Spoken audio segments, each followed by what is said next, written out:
The extraordinary harmony of these lands, a harmony of colors, images, charm and atmosphere, of bountiful lands, rich and fertile, inviting. Harmony all round that inspires admiration. You can breathe it, smell it, savor it in all its rich delights. It is reflected in the search for perfection, well-being, and mouth-watering taste. To live healthily and relish the wholesome produce of nature and of this land, of this ever-present and all-surrounding beauty.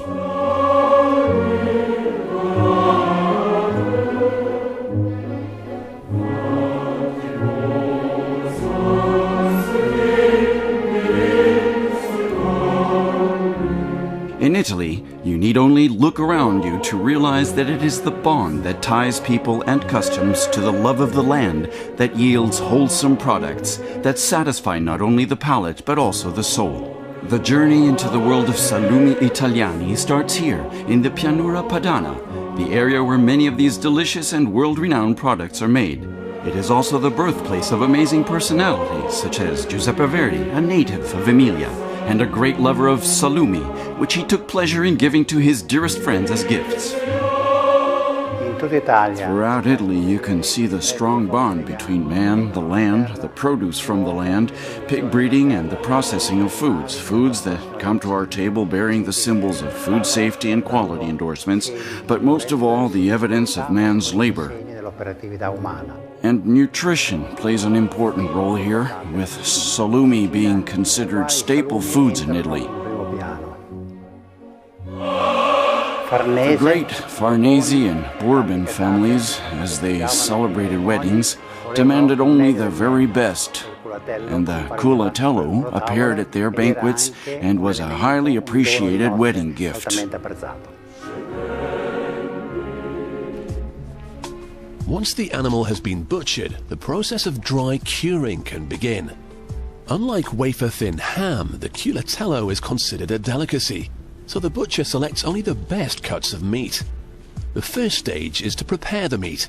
The butcher performs some quick liposuction and trims away a layer of excess lard. He won't remove all of it though, as some is needed to help the drying process.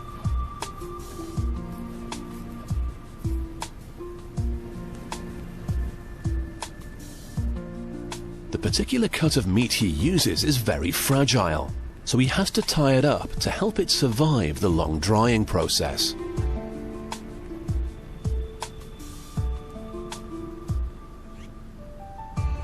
Next comes salt, and plenty of it.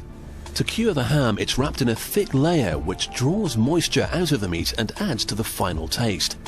The butcher also uses peppercorns to enhance the flavor.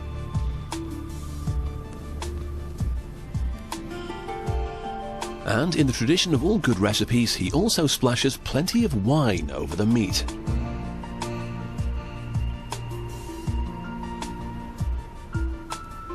The first stage is complete, and he will now leave it on the side to rest for about a week. The meat will slowly turn red as it sits in a cool room out of the sun. Italian cooking and red wine seem to go hand in hand. And during this week, the butcher will massage the meat once a day with more wine and garlic to give it extra flavor. The next stage is a protective covering. The meat will be wrapped in the pig's own bladder, which may sound nasty, but this is a traditional recipe and it does do the job well. The bladder is sewn up tightly, but then he fills it full of holes. If he left it airtight, none of the moisture could escape and the ham wouldn't be dry cured.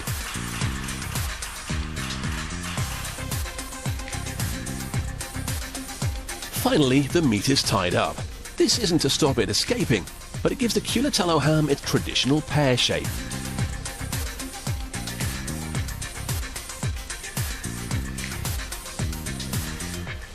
And that is all the butcher has to do for the time being. Now it's time for the humid Italian air to take over the job. This luxury ham takes a few months to dry out, but it doesn't go off because of all the salt it's been wrapped in. However, it's a different story during the ripening process. In the whole of Italy, there are only 8 villages where Culatello hams can be made. That's because these are the only villages which have the right climate to grow the right mould that the process needs. That's right, mould. Once the ham has been hung in the ripening room, it's exposed to the particular mould spores that grow on damp walls in these villages. The warm, humid air is just right for this particular mould to grow. It attaches itself to the external bladder and releases enzymes into the meat inside. These enzymes then break down proteins and fats within the ham to help give it its unique and delicious flavor.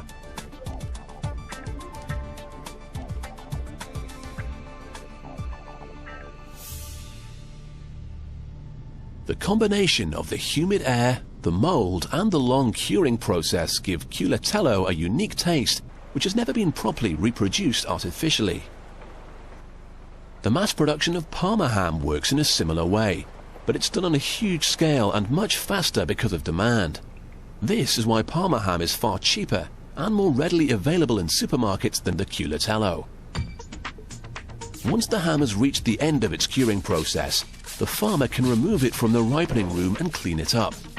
Mouldy ham doesn't sell particularly well. With all the spores cleaned off, the butcher can test the meat's firmness by flicking it with his forefinger. His expert ear can tell a good ham from an unripe one. If it passes the test, the butcher will remove the string bag and open up the bladder to see how well the meat has matured.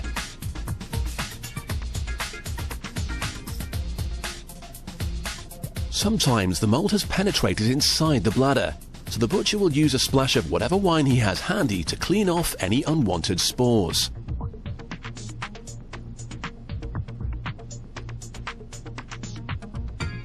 At last, he can sit back and enjoy the fruits of his labour.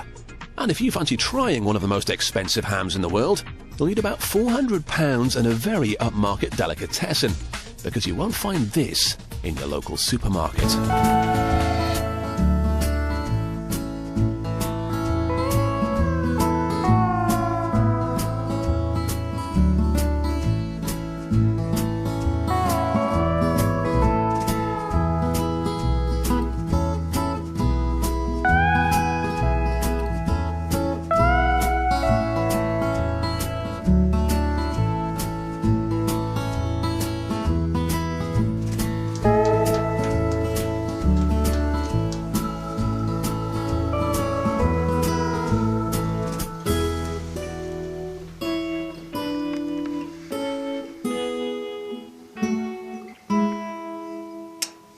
Il mio culatello che sapore ha? È un culatello che voglio immaginare il mio territorio, voglio sentire il profumo delle mie cantine, voglio sentire il dolce, la fragranza, quella che noi chiamiamo fragranza, che vuol dire che quando lo metti sul palato ti si scioglie in bocca e alla fine devi masticarlo come se fosse una cicca, come dicono qui gli anziani, come se fosse una chewing gum, e lui continua a darti sapore, un gran sapore che non è paragonabile a niente, è un culatello diciamo speciale.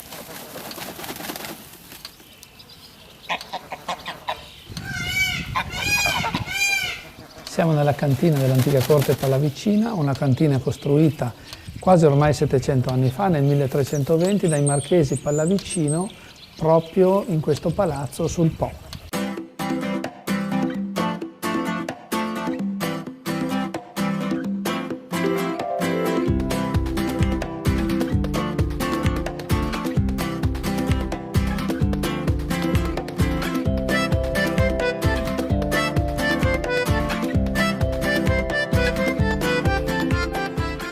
Qui abbiamo circa un 5.000 pezzi in rotazione e sono 5.000 pezzi però che hanno diciamo stagionature diverse. Partiamo da una stagionatura di 14-15 mesi, quando il culatello può già essere servito, arriviamo anche ai 35, 40, 45 mesi. Per fare un buon culatello però bisogna avere pazienza, ma soprattutto va spostato in luoghi diversi dove viene diciamo controllato per i primi 60 giorni della sua vita. Passerà quindi in un posto dove le case sono ricoperte di edera in modo da ripararlo dal grande caldo della primavera, dopodiché da lì verrà preso e portato nelle cantine storiche dell'antica corte pallavicina.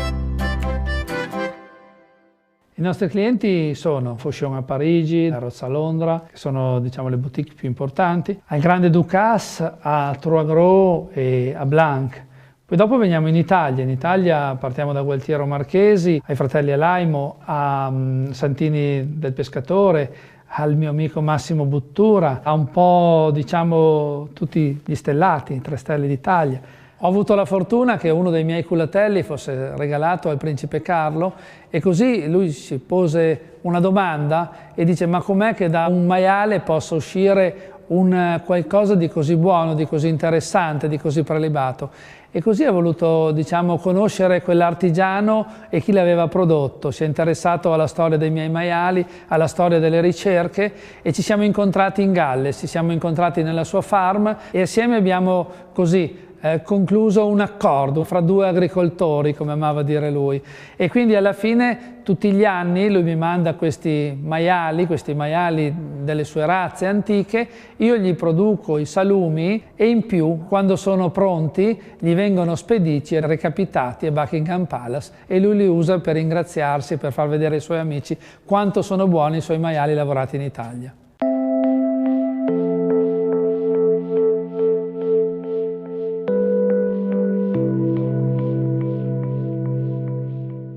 Uno degli ingredienti fondamentali del culatello è la nebbia.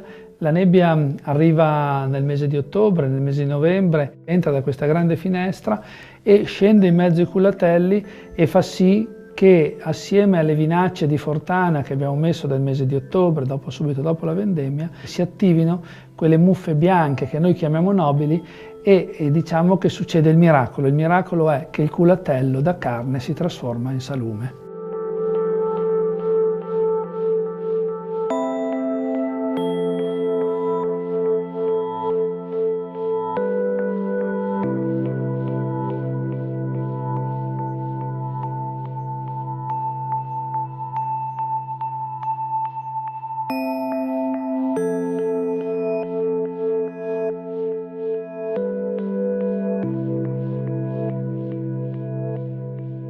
La salatura è una fase molto importante del culatello, ma di tutto il maiale. Intanto non usiamo additivi chimici, quindi né antifermentativi né niente. E poi in più se andiamo a mettere troppo sale otterremo un prodotto salato e quindi noi dobbiamo andare a mettere il giusto. Il giusto è una cosa che ti hanno tramandato e tu guardi il pezzo di carne, senti la carne quanto è soda e capisci quanto sale devi mettere. Quindi la salatura perfetta è quella che pian piano entra e si va a sfiorare. E questa è la salatura perfetta del buon culatello, ma di tutto il buon salume. Se ne metto poco, il sale penetra e mi rimane una parte centrale dove non c'è sale, quindi andrà in putrefazione, quindi sarà da buttare. Alla fine io sono stato allevato a pane e culatello e si vede. I miei ricordi di infanzia sono questa cantina buia, messa a nord, con questo finestrino diciamo piccolissimo. Ci si andava tutti i giorni, ma non tutti potevano entrare perché era un luogo nascosto dalla casa. Ci si arrivava da un sottoscala, me lo ricordo sempre umido e fresco e questo profumo estasiante di questo prodotto. Ogni tanto mi chiedono che sapore ha il culatello. Il culatello, quello buono, sa di culatello. Se chiudessi gli occhi e pensassi un attimo all'immagine di questi posti, mi viene in mente mio padre e mia madre e a tutto quello che mi dicevano e tutto quello che facevo. Mi ricordo Guareschi, avevo 8 anni quando lui è mancato, quindi me lo ricordo bene. Era spesso qui sul Po e traeva, diciamo, ispirazione per i suoi racconti.